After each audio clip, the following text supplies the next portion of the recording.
Halo semuanya, welcome to You Are Special Podcast bersama saya Wina yang akan jadi host kalian. Kenapa You Are Special? Karena kita diciptakan menurut gambar dan rupa Allah, itulah yang menyebabkan kita spesial. Yang kita juga memiliki panggilan khusus ketika kita lahir di dunia ini. Dan saya harap video dari podcast ini bisa memberkati kita semua dan menginspirasi kita. Jangan lupa untuk like, subscribe, komen, dan share supaya semakin banyak orang diberkati. Thank you, God bless.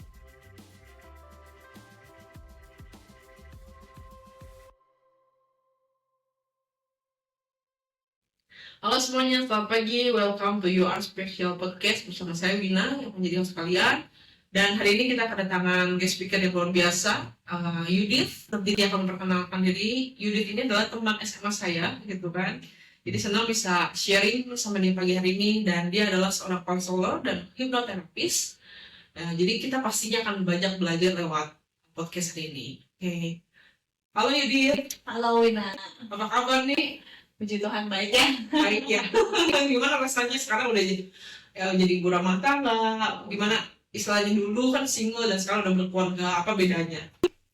Yang pasti secara emosi ya ibu-ibu di luar sana pasti merasakan overwhelmed ketika menjadi seorang ibu. Jadi kalau single kan kita cuma ngurus diri kita ya.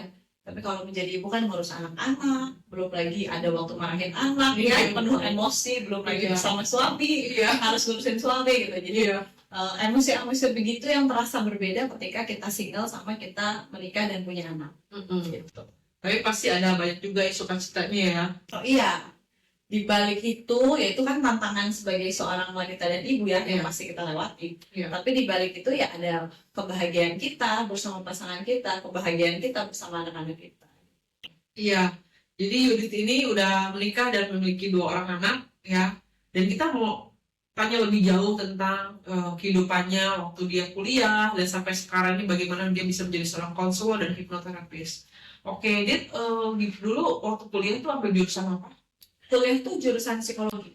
Nah, itu ambil psikologi karena emang mau atau Tentu gimana? tidak dong. Jadi FYI ya guys, bukan yang gue inginkan bahasanya gitu. Itu adalah yang dipilihkan oleh orang tua saya. Jadi kebetulan orang tua itu kan aktif dalam pelayanan dan menginginkan anaknya itu ada di bidang itulah. Nah kebetulan menurut mereka psikologi itu adalah yang terbaik gitu. Oh, jadi perasaan lu waktu itu gimana jadinya? Struggling. IP yang pertama harusnya kita cerdas ya. Iya. Secara lu belajar apa sih Pancasila kan maksudnya masih agama umum kan. Tapi di umum itu gue IPK-nya 1,7. Segitu benci gitu. Jadi itu pemberontakan yang gue gak suka banget kuliah di sini gitu. Yang di situ momen yang gue bilang pengen ngasih tahu kalau gue tuh gak suka ke orang tua gue yang momen pemberontakan. Sebetulnya lu mau jurusan apa? Waktu itu gue pengen komunikasi, masuk TV. Mau terkenal gitu ya? Maksudnya ingin di belakang layar kaca sih, bukan di depannya. Gue udah keterima waktu itu di Salatiga. Gue udah tes, gue udah misalnya gue udah datang ke sana dan gue lulus gitu segala interview. Tiba-tiba rasanya gimana sih seorang anak yang lu sudah rasanya mimpi lu tuh di depan mata, lu boleh tahu-tahu ketika hasilnya lu diterima di-cut sama orang tua lu nggak boleh ke sana. Hancur kan? Iya, hancur banget, sedih banget. Nah, that's why Toto kehancuran itu yang gue bawa ketika Toto nyampe Bandung gak jadi ke Salatiganya lu psikologi aja Maranatha gitu. Ya hancur lah di situ gue, makanya pemberontakan waktu semester pertama. Terus gimana, how you deal with that gitu? Dealnya ketika ya satu sisi gue merasa tidak ada jawaban ya, maksudnya memberontak juga tidak membuahkan hasil, terus mencari kuliah baru juga rasanya harus ngulang lagi gitu kan, waktu dan umur waktu itu sempat pikir gitu, ya udahlah jalani aja jangan terpaksa. Tapi masuk semester 3 ya mungkin gue bilang itu cara Tuhan untuk membuat kita mengerti rencana dia ya. Walaupun awalnya kan gue kepaksa gitu, semua bukan kemauan gue, tapi ya God's works gitu di saat itu. Semester 3 gue melihat bahwa ada kuliah-kuliah yang seru buat gue mulai dari situ. Maksudnya, psikologi ini menyenangkan ya, gue belajar normal, belajar abnormal. Nah, mulai gue tertarik tuh di situ. Jadi mulai melihat ke kuliah ini seru loh, menyenangkan loh mempelajari manusia itu gitu. Dari situ muncul rasa ingin tahu lebih dan ya jadi enjoy akhirnya. Akhirnya IPK lu juga naik. IPK naik walaupun berdarah-darah ya. Ingat pasti semester pertama kan gampang loh, Iya, gitu, betul, umum, betul. nggak ada yang susah, jelek banget. Jadi gue lulus dengan IPK yang baik buat gue, dalam arti ya gue menanjaknya tuh jerih lelah ya. Dan akhirnya ya lulus dengan ya IPK yang semaksimal yang gue bisa gitu. Dan I'm proud. Anda nggak tahu sih kalau ternyata dibalik itu dia berdarah-darah teman-teman gitu kan. Tapi gimana respon orang tua lu ketika lu kayak berontak kayak gitu dan akhirnya lu bisa overcome? Gimana respon orang tua lu?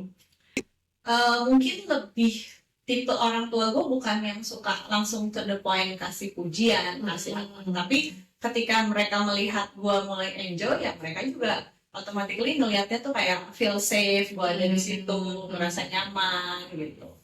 Jadi ekspektasi orang tua masukin lu psikologi itu agar anaknya nanti bisa melayani gitu, di Yes. konseling kayak gitu. Yes, betul. Karena saat itu posisi orang tua saya sudah lebih dulu dalam konselingan, walaupun dia tidak ada background.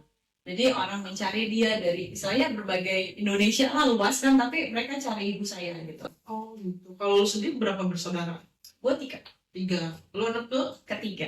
ketiga. Oke, jadi tapi kakak-kakak lu gimana kuliahnya sesuai dengan jurusan mereka mau atau gimana?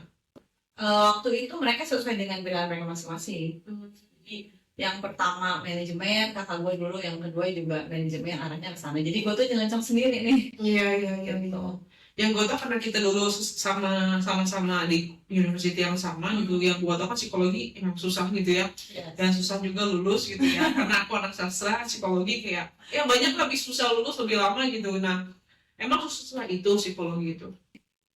Dibilang susah ya, tapi susahnya hal yang ketika lo pelajari lo bisa kan. Menjadi susah tuh ketika lu juga nggak ada usaha mau belajar gitu kan. Karena kan teorinya banyak. Terus memahami manusia, ya istilahnya manusia itu kan rumit ya. Iya. Tapi dengan teori-teori yang banyak sebenarnya kita bisa. Jadi kebanyakan orang menyerah ketika wah ini teorinya banyak banget. Jadi waktu gua masuk psikologi itu yang masuk sekitar 100-an lebih banyak loh angkatan gua tuh. Tapi di tengah jalan pas masuk semester 3 pindah beberapa hampir 30%. Oh. Memang berat ya kalau gue bilang, tapi sebenarnya kalau kita melihat itu adalah tantangan atau kita senang belajar manusia itu nggak serumit itu kok. You will enjoy kok pada akhirnya. Tapi apakah ilmu psikolog yang lu pelajarin apakah masih relevan dengan keadaan sekarang? Sangat relevan ya buat gue gitu. Masih ya? Masih. Karena kan intinya tuh memahami jiwa, memahami orang itu sendiri. Orang itu kan terbentuk dengan berbagai kerumitannya ya, gue bilang. Ya ada background latar belakangnya, keluarganya, dari dia lahir, pola asuh. Jadi memahami orang itu takes time dan effort gitu. Dan itu buat gue masih relevan sampai hari ini ketika ada. Ya kan gue arahnya menjadi konselor ya. Berarti gue ketemu klien. Iya. Kan? Ketika ketemu klien, jadi teori itu sangat mendukung untuk cara memandang gue terhadap klien, cara memandang masalah. Dan terkadang even kita ngobrol sebagai teman, tetap ada ilmu-ilmu yang gue bisa info ke teman-teman gitu, dan mereka juga jadi diberkati oleh itu, jadi tetap relevan. Ketika lu belajar psikolog, apakah juga lu lihat diri lu sendiri ada hal-hal yang harus beresin gitu? Oh iya, absolutely yes. Karena kan jelas gue masuk dengan keterpaksaan itu. Dan ketika melihat psikologi banyak tentang kepribadian, tentang apa, intinya tuh gue harus beres dengan diri gue sendiri. Apapun itu, gue harus pulih dengan diri gue sendiri. Baru gue misalnya menjalani hubungan, it means pacaran dan menikah. Kita harus selesai dulu sama diri kita. Atau ya gue harus selesai juga dengan diri gue ketika kita mau relasi pertemanan yang sehat. Gitu. Jadi, Contohnya bisa kasih contoh nggak nih, kayak apa sih yang lu perlu beresin? kalau gue, karena gue terbentuk dengan latar belakang background seorang anak hamba Tuhan ya, Iya. tanpa disadari itu menjadi tekanan saat itu ya. Jadi ya mungkin yang ngerasa anak hamba Tuhan bakal relate nih. Jadi itu tuh tekanan ketika orang tuh harus, orang boleh terluka, orang boleh menunjukkan kelemahannya, tapi gue sebagai posisi anak hamba Tuhan itu rasanya gue gak ada ruang buat itu tuh. Jadi even gue ada masalah pun, lu harus oke saat minggu pelayanan gitu. Lu harus bisa handle ini, lu harus itu. Dan gue hidup dengan begitu terus menerus tanpa disadari itu menjadi luka buat gue. Kayak kok gue nggak bisa jadi diri gue sih di keluarga ini? Iya. Kok gue nggak bisa menjadi seorang Yudit yang gue inginkan, gue harus pakai topeng atau itu kan buta ya betul. Nah itu kan kalau gue mulai hubungan, ya oke lah, lu tau lah gue dulu banyak pria di belakang ya. Tapi semua itu akan menjadi gagal dan gagal ketika gue tak putih. Jadi ketika gue terus hidup pakai topeng tanpa disadari dengan bertemu berbagai macam orang, kenalan dalam relationship, gue juga memakai topeng itu. Gue tidak menjadi diri gue sendiri gitu. Nah itu kan kita harus selesai dulu ya Win, baru kita bisa masuk dalam relasi yang sehat. Tapi kan banyak orang ya yang belum sadar gitu, maksudnya kayak gue ternyata masih ada luka, ada hal-hal yang perlu diberesin, kayak momen bisa gitu sadar, oh ya gue harus mesti beresin diri gue sendiri tuh kayak gimana biar kita tuh aware gitu. Momennya itu kalau bisa tips and tricks mungkin ya. Yang satu kita lihat relasi dulu, relasi kita bersama teman. Maksudnya relasi ini apakah kita selalu bermasalah? Misalnya kita punya temenan nih dari SMP, tapi kayaknya temenannya gini bubar, terus masuk SMA bubar lagi. Kan ada ya tipe-tipe kayak gitu. Nah kalau ada begitu, apakah something happen nih sama si orang ini, atau itu adalah diri kita? Ya berarti kita, ya buat gue sih butuh kerendahan hati untuk kita bisa melihat, take a look di inside itu. Jadi kalau misalnya kita relasinya terus istilahnya berantem atau berantakan, atau ya dalam pertemanan dari yang baik bubar gitu, ya ada something wrong. Gak semua itu anak yang terluka, sehingga kita berhenti untuk misalnya berhenti mencari cintalah di luar, berhenti untuk mencari kasih sayang. Aku tuh penuh luka, aku tuh terluka.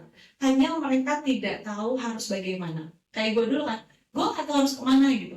Sedangkan sekarang kan tentang awareness mental health itu lagi udah booming ya. Jadi orang bisa tahu, nyari di TikTok lah, nyari di IG, kadang quotes-quotesnya itu udah menenangkan jiwa mereka itu udah banyak. Zaman kita kan nggak ada ilmu.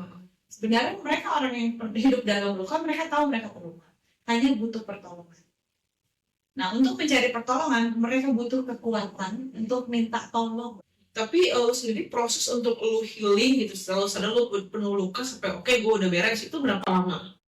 Mungkin gue hidup dengan luka berarti kan dari masa kecil, karena lingkungan seperti itu ya. Dan maksudnya disclaimer adalah saya tidak menyalahkan orang tua gitu, yang memang lingkungan itu, ya mungkin orang tua kita juga kadang terbatas di zaman kita lah, orang tua yang tidak berusaha untuk mencari pendidikan tentang mental anak lah, kesehatan jiwa anak kan beda sama sekarang ya, kita bisa belajar.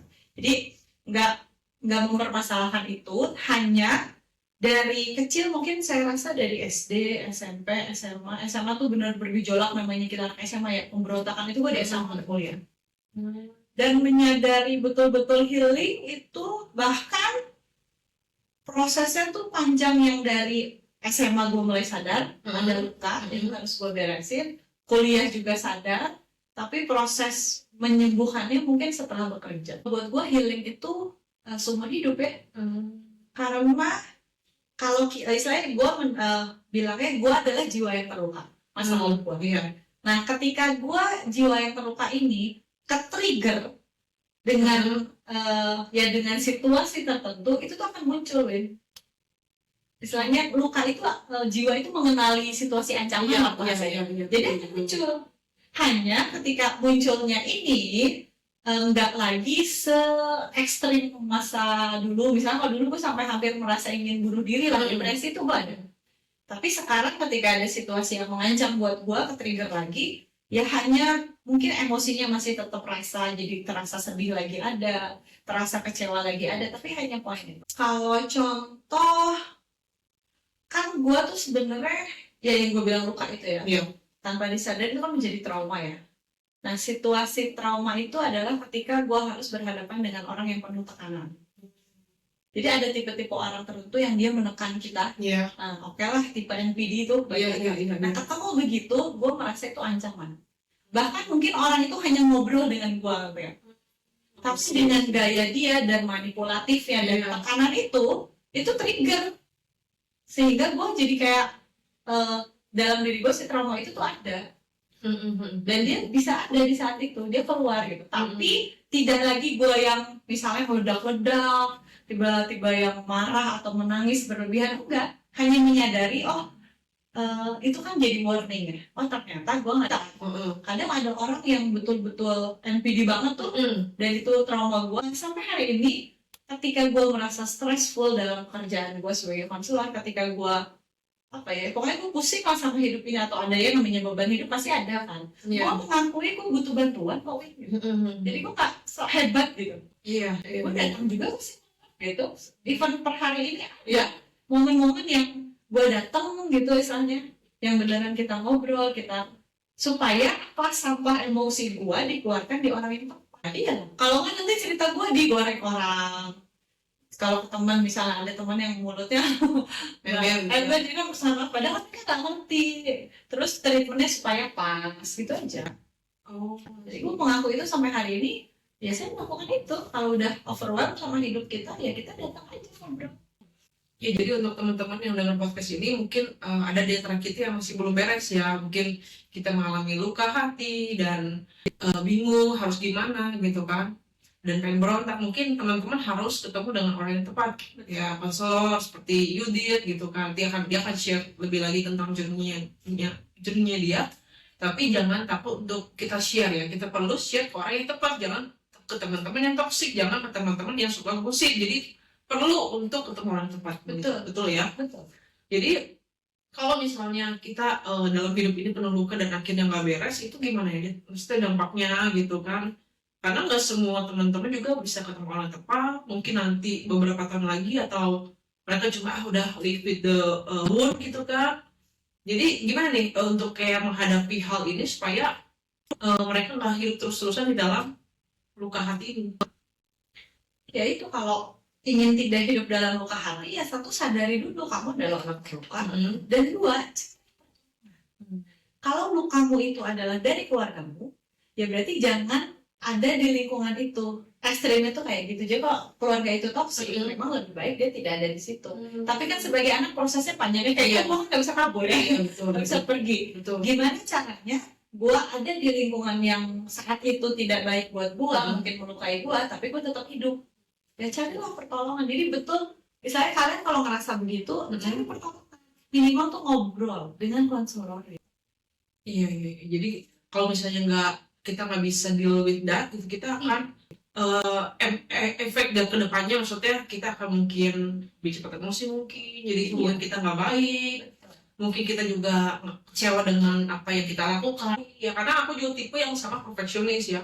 Jadi aku tuh sangat goal oriented banget. Jadi kalau misalnya aku nggak achieve goal tuh aku kayak, kenapa sih gue gini? Kenapa sih gue kayak merasa bersalah gitu?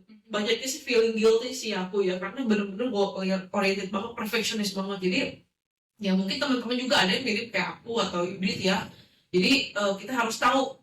Yang penting sadar dulu nih, oke gue penuh luka. Ya, contoh misalnya kita bahas silent treatment. Silent treatment itu kenapa bisa terjadi? Mungkin orang yang melakukan sebagai pelaku silent treatment, dia belum beres dengan diri dia. Bisa jadi dia ada luka banyak di masa lalu yang dia nggak tahu mesti gimana, maka lebih aman ya udah aku hindari aja. Sebenarnya kan dia itu menghindari ya, nggak pernah mau overcome with itu, nggak pernah mau, jadi hindari aja.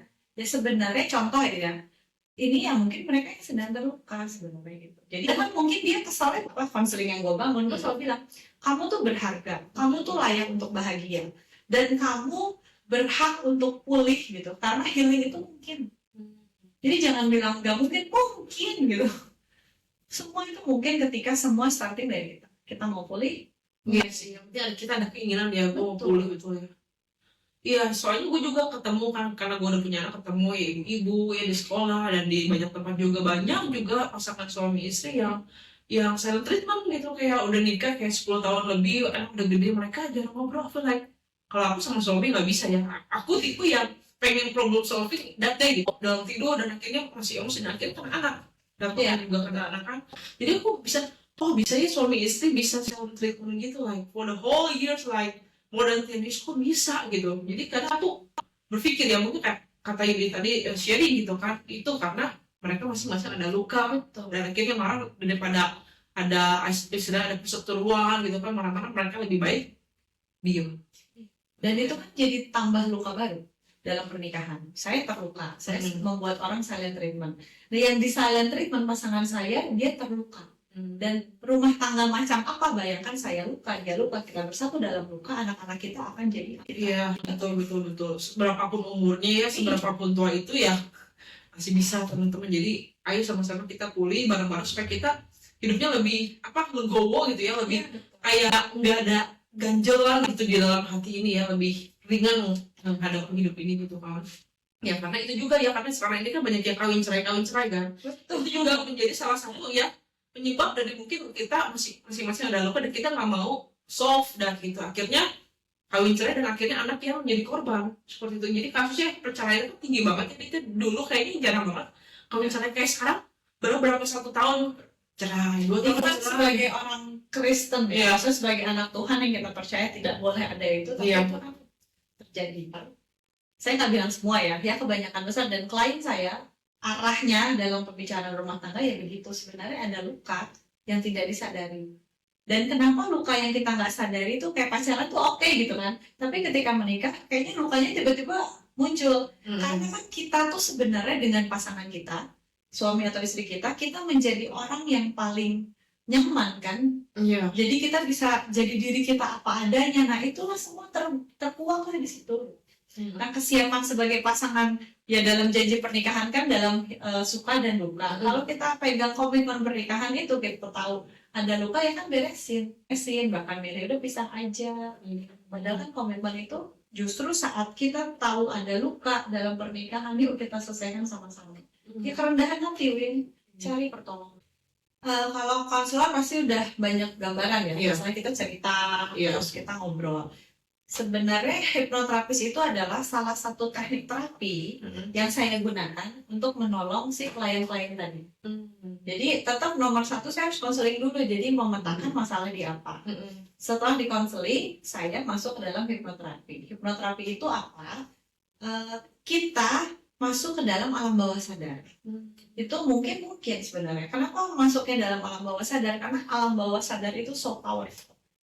Jadi kadang kalau kalau ada gambar nanti bisa dimunculin fenomena gunung es gitu. Jadi dari Virginia Satir, di bawah itu kan kalau gunung es di atas tuh cuma kecil, ya. bawah tuh kan banyak banget tuh, saya sampai ke bottom dasar. Nah kita manusia yang dimunculin kan cuma kayak ujungnya doang. Padahal di dalam itu kan banyak emosi kita, background kita, kepribadian, semua kan ada di dalam situ.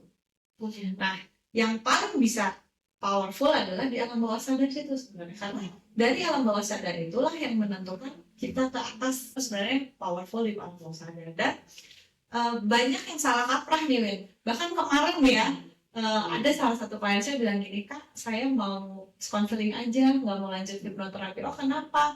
Karena intinya gereja dia memaknai hipnoterapis itu adalah sesuatu hal yang mungkin guna-guna, mungkin ada jamnya pokoknya kayak negatif gitu lah. Gitu kali gitu. Ya itu dikiranya tuh kayak gitu. Sebenarnya enggak. Jadi kita tuh ngobrol. Dan misalnya Wina saya hipnoterapis nih, kamu tuh sadar, hanya kamu kondisinya relax. Relax tuh untuk apa? Untuk kamu nyaman, untuk kamu ngerasa aman. Jadi kalau orang lihat gambarannya ada yang sambil tidur, dia menangis gitu ya, itu kondisi relax sebenarnya. Terus kita bawa dia ke alam bawah sadar dengan kondisi relax tadi. Disitulah prosesnya hipnoterapi itu. Untuk apa? Memasukkan afirmasi positif. Jadi membereskan masalah lewat alam bawah sadar, terus masukin afirmasi positif, supaya afirmasi itu kalau di alam bawah sadar yang udah dipegang kan akan keinget ke alam sadarnya. Itu aja sebenarnya. Masih dalam keadaan sadar ya. Jadi kalau ada orang tuh takut ini, Kakak nanti aku akan dikorek-korek masa lalunya. Jadi saya tuh hanya ngebimbing Wina nih sebagai klien misalnya. Saya tuh ngebimbing kamu aja seberapa jauh kamu mau bawa saya, baik dari masa lalu kamu atau masa depan kamu, saya ikut. Jadi saya nggak bisa manipulatif sama Wina. Terserah Wina. Ada masa kecil yang dia nggak mau buka, saya nggak apa-apa. Jadi di situ tuh hipnoterapis yang orang masih ragu. Apalagi sekarang dianggapnya masih ya mungkin buat anak kali ya mungkin anak Tuhan masih mikirnya tuh hipnotis yang kayak lu disentuh terus lu hilang gitu. Ya kalau itu kan udah gede bukan hipnotis, ya itu kan ada sesuatu ilmu yang memang bukan dari Tuhan. Iya. Nah, sekarang udah ya. Betul. Ya. Oh, jadi awalnya dari mana? Emang Indonesia atau memang udah luar Dari luar. Zaman dulu tuh, misalnya dari Amerika sebenarnya ilmu ini udah banyak, mau konselor, mau psikolog, mereka pakai metode ini. Hanya kita orang timur, budaya timur, jadi merasa ini tuh ilmu hitam. Kenapa orang bisa tiba-tiba nangis nggak diapa-apain? Karena dia masuk ke perjalanannya dia gitu. ke masa lalunya atau masa depan, itu perjalanan dia. Jadi saya tuh nggak bisa korek-korek. Kalau untuk hipnoterapis sendiri kayak konseling nih ada member baru gitu yang mau konseling, itu butuh waktunya berapa lama atau berapa sesi gitu? Kalau dari saya sebenarnya selalu bilang minimal 3 sesi yuk. Oh, Jadi saya ya kalau kita bicara ininya profesionalitasnya, saya ada paket 3 sesi. Tapi ada juga orang-orang yang maunya hanya per pertemuan, ya nggak apa-apa. Jadi balik ke kebutuhan kliennya apa sih? Kalau klien mau sepaket, ayo jalan sama saya. Supaya kenapa harus 3 kali? Tahap 1 kan kita konseling mengenali masalah. Tahap 2 yang masuk ke terapi. Tahap 3 kita tutup. Kita cek lagi evaluasi 3 ini gimana. Ya, kalau ada yang merasa masih perlu ya biasanya mereka akan lanjut lagi. Atau yang ngerasa udah cukup kan cukup gitu. Atau per sesi tadi per sekali datang ya it's okay aja. Gimana sih klien gitu. Ya, jadi teman-teman bisa belajar dikit ya tentang hipnoterapi. Itu bukan suatu yang tabu, tapi sangat membantu kita untuk mengenali apa sih. Mungkin ada hal-hal yang kita nggak notice ya secara sekarang itu kenapa sih begini. Dengan hipnoterapi sangat membantu untuk tahu akar masalahnya apa ya lewat alam bawah sadar itu. Jadi bisa jadi good option ya untuk kita bisa healing ourselves. Hipnoterapis dan konselor. Kalau suka ya pasti helping people ya. Iya. Maksudnya ketika ada suatu perubahan itu tuh touching banget gitu. Even hal kecil itu dia ngerasa terberkati lah atau ada perubahan, kayaknya happy banget lah. Iya. Gitu. Karena kenapa saya mengambil konselor dan maksudnya hipnoterapis area ini? Karena ya itu saya bilang, saya pernah ada di masa yang depresi dan segala macam yang gue tuh nggak tahu harus kemana loh. Jadi gue telan sendiri, makanya jadi depresi. Nah sekarang menjadi konselor tuh apa pertolongan kan supaya dia nggak bunuh diri kasarnya. Dan ketika orang-orang yang merasa pulih itu kan ya salah satu jadi kesaksian. Yang kedua kan ya kita tuh happy gitu, bukan karena kita tapi happy aja dia berubah. Kalau dukanya sih lebih ke dukanya apa ya? Nemu nggak gue? Mungkin ada beberapa part the best aja. Dan percaya Tuhan juga gerak kok di hari itu yang dia rasa dia gagal dengan gua sebagai konselor. Ya aku melewati fase itu, Wina. Jadi orang kayak ngerasa gagal, it's okay, saya terima loh. Tapi ketika pertemuan berikutnya ternyata dalam 1 minggu itu kan Tuhan bekerja buat dia juga. Dan dia menyadari enggak dalam yang ngerasa stuck di konseling yang pertemuan kedua, kita stuck banget tuh saya dan dia. Tapi setelah itu ketika pertemuan ketiga, di situlah Tuhan bekerja. Ternyata yang gagal itu Tuhan pakai untuk dia melihat lebih dalam diri dia. Betul. Ya lebih gitu sih. Apa sih kasus yang mungkin terberat yang lo pernah hadapi ketika konseling? Misalnya klien punya kasus ini berat banget menurut lo, kasus ini ada nggak yang terberat atau biasa-biasa? Treatment dari keluarganya tuh melukai dia. Yang view klien ya. Jadi gimana caranya dia struggle dengan lukanya dan hidup bersama orang yang melukai dia. Itu kan struggle. Iya betul. Jadi beban tersendiri ya buat lo ya. Buat gue itu beratnya tuh gitu, ketemu klien-klien model gitu kadang ya gue juga empati. Jadi kayak lu cerita nih ke gue, terus kita masuk ke dalam terapi tadi hipnoterapi. Kadang ketika dia nangisin kisah dia, gue nangis gitu. Karena itu juga empati gue ada setiap betul. kasihan gitu. Seberat itukah diri dia gitu. Iya.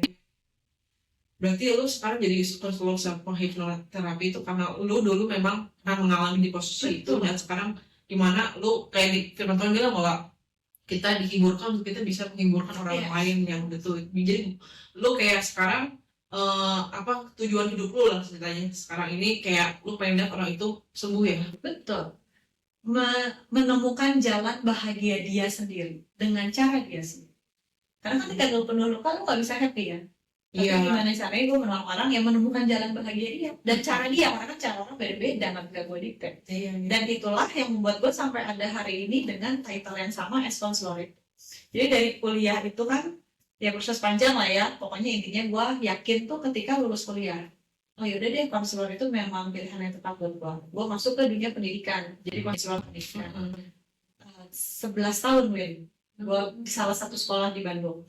Dan di satu sekolah itu dia benar-benar memberi ruang untuk gue sebagai konselor. Jadi nggak cuma administrasi guru BK biasa.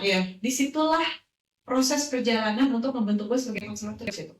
Jadi 11 tahun itu gue menangani ketemu orang tua, ketemu murid, ya kan, ngobrol, dan itu gue dalami ilmu konseling itu. Dan itulah yang ngebentuk gue bener-bener firm as a counselor itu dalam perjalanan 11 tahun itu. Jadi kadang misalnya kalau orang yang cari calling setahun bingung, gak apa-apa gitu. Kadang itu tuh proses kita tahu calling Iya. kita ya lifetime proses. Iya betul. Jadi selama gue ngajar itu semakin dikuatkan lu jadi konselor. Akhirnya gue resign kan 2021. Dan gue buka konselor gue sendiri aja gitu. Ya mungkin bisa jelasin karena Yudi sendiri pendiri ya, founder of Rafa Care, bisa jelasin sedikit tentang Rafa Care itu apa? Rafa Care itu kayak rumah pemulihan based on online sebenarnya. Jadi baru gua bangun per Maret tahun ini. Tapi puji Tuhan banyak orang yang DM gitu ya kan, yang nanya apa sih hipnoterapi, konselor. Jadi Rafa Care itu rumah pemulihan khusus untuk jiwa-jiwa yang terluka. Jadi kalau teman-teman ngerasa ada luka tadi, kalian boleh DM di Instagram Rafa Care. Nanti tampilin ya. Iya sih. Rafa Care. Iya. Konsepnya masih online ya. Kalau nanya tempat praktek ada nggak ada, saya prakteknya di Bandung dan saat ini tempat prakteknya masih bernaung di salah satu gereja. Jadi ya teman-teman yang nonton doakan mimpi saya tahun ini punya tempat sendiri gitu. Karena memang ingin menjangkau itu secara umum. Kalau konselornya aja itu teman-teman sekarang udah banyak. Kalau zaman ya kita dulu kan cuma psikologi ya, tahu. Kalau sekarang udah banyak banget. Jadi ada lembaga-lembaga khusus atau dari teologi yang mengeluarkan jurusan konseling. Ada sekarang udah banyak kayak gitu. Atau orang awam latar belakang bukan non psikologi, misalnya Wina tertarik konselor, banyak tuh pendidikan yang kayak gitu sekarang. Enggak. Jadi hipnoterapis itu bukan orang psikologi, jadi umum juga bisa ambil. Kelebihannya kalau kita psikologi lebih dalam aja, karena kan ada ilmu yang Iya. itu kamu bisa gitu. Hanya butuh praktek. Ya kayaknya sih penting ya kayak jadi konselor sekarang, apalagi hipnoterapis juga karena banyaknya sekarang orang cepet stres dengan dunia sekarang gitu ya, apalagi dunia teknologi digital. Dulu kayaknya aku nemuin orang yang stres kayak jarang. Kalau sekarang denger orang yang bunuh diri gitu kan, atau kayak ya apa broken home dan segala macam. Jadi kayak kompleks banget ini sekarang masalahnya itu, kayak konselor tuh sangat dibutuhkan banget gitu ya. Betul. Ya, untuk orang bisa dengar, karena orang tuh butuh didengar kadang gitu ya. Di dunia yang semakin rusak ini. Jadi peran Yudi sangat luar biasa gitu kan. Ya kita doain terus ya Yudi bisa jadi Luar berkah. biasa jadi GR dong. Jadi konselor kan pakai di situ bisa memulihkan banyak orang ya, pasti dengan tangan Tuhan juga ya, dengan anugerah Tuhan juga gitu. Jadi mungkin yang ditanya peran keluarga sendiri, suami, anak-anak gimana? Ya saya tahu itu adalah dari Tuhan dan orang yang tepat. Jadi ketika ketemu suami itu tahu background saya kayak apa, tahu luka semua, udah tahu lah dia.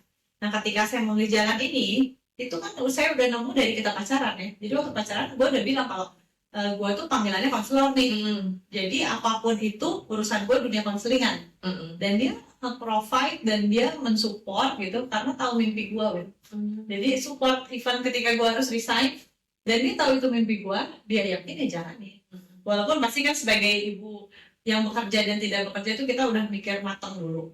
Tapi kalau udah matang dia tuh tipe yang oke, gue dukung lu. Amin. Malah aja deh. Buka mahal, sekarang pasti bangga banget ya. Tujuin sendiri nenggelamin lagi. Iya, pasti bersyukur banget ya mereka ya. Oke nih, terakhir nih mungkin Yudit bisa kasih kayak encouragement buat teman-teman yang nonton yang sekarang mungkin lagi ngalamin luka hati gitu, gimana mereka supaya tetap survive dan bisa menemukan jalan keluar. Buat teman-teman yang merasa terluka, mungkin teman-teman adalah korban dari sebuah situasi. Ya istilahnya mungkin yang membuat kita terluka adalah orang tua kita, mungkin keluarga kita atau pasangan kita adalah korban.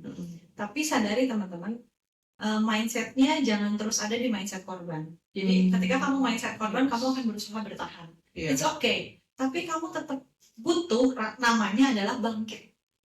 Jadi kalau saya mau bilang, saya adalah korban dari sebuah situasi yang menghancurkan saya saat itu, tapi saya tidak hidup dalam keterpurukan itu. Tapi cari cara untuk bangkit, ya kita pulih. Ya, betul.